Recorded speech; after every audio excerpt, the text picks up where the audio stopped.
I'll see some functions what we can use with list.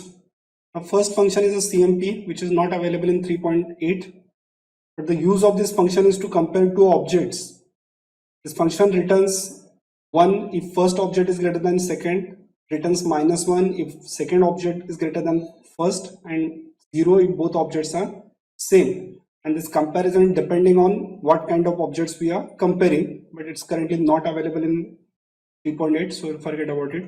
Next function is a len. Len function returns the length of list. That function we already seen with string also. So you can use this function like this. Suppose this is your list containing 5 elements.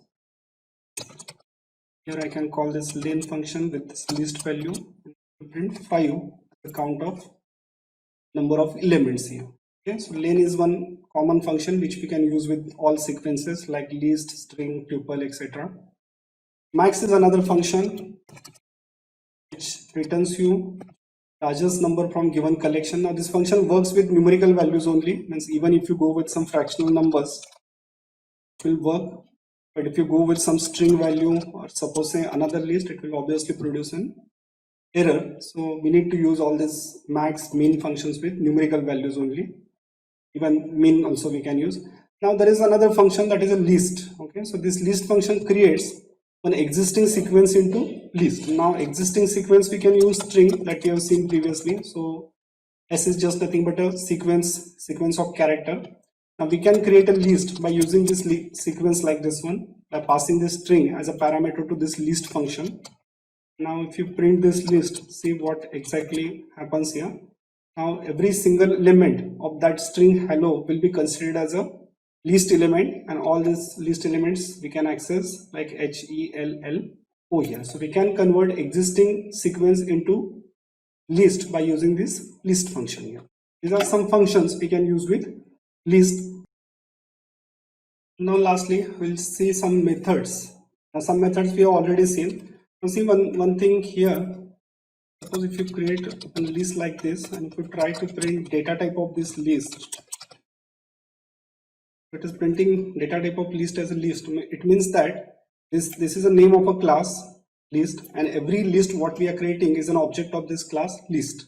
And when you type L dot, it returns list of all the members of this particular class here. So some methods we have already seen, like we have seen append method, we have seen the remove method.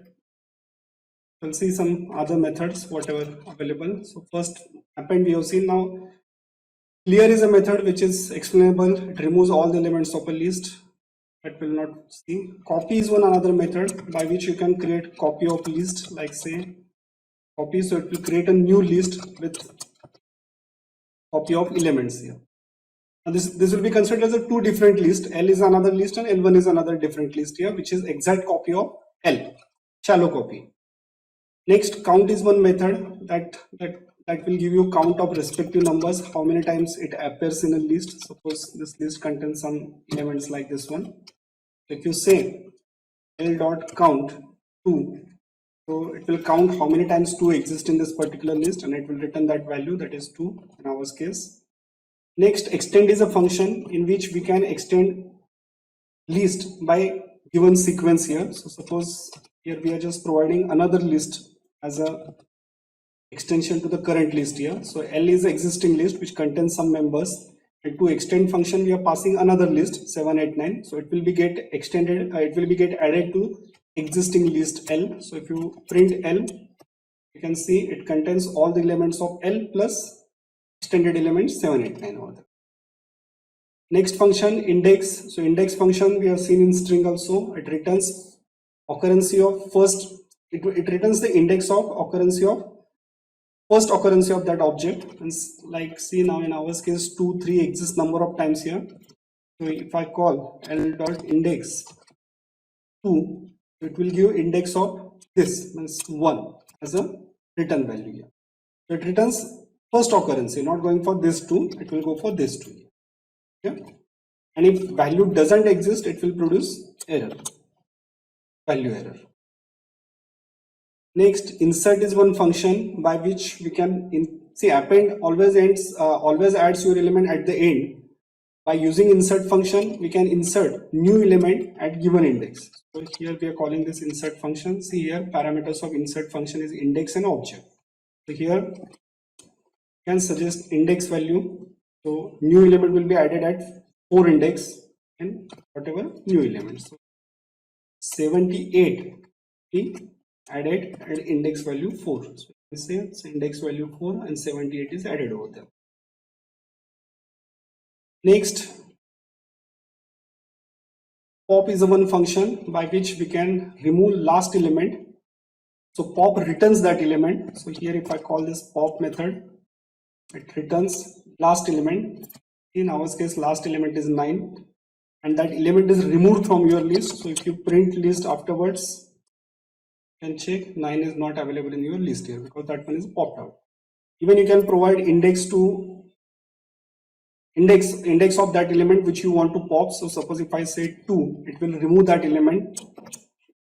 So this one will be removed here. That is at index value 2. See, we are providing index to we are passing index to pop method, not value of element. Okay, so don't confuse with that 2. 2 is actually index value here. Okay.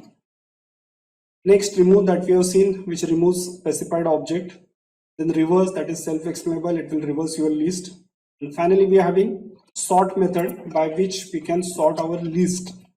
So here, if you call this method sort, if you print it, you will see sorted output 1, 2, whatever, according to ascending order. Now, no need to mention this only works with numerical value. Means like if I go with some fractional value also, it will work with that. But if you go with some string value or some other list or other sequence, it will produce an error, just like how we have seen in case of min max function. So by using these list methods, we can operate on contents of list here. Okay, so this is regarding with list, which is ordered collection of elements. Various function what we have seen in string, various operation of indexing, slicing, what we have string remains same like with list because both are sequences, both are ordered collection. So having similar operations.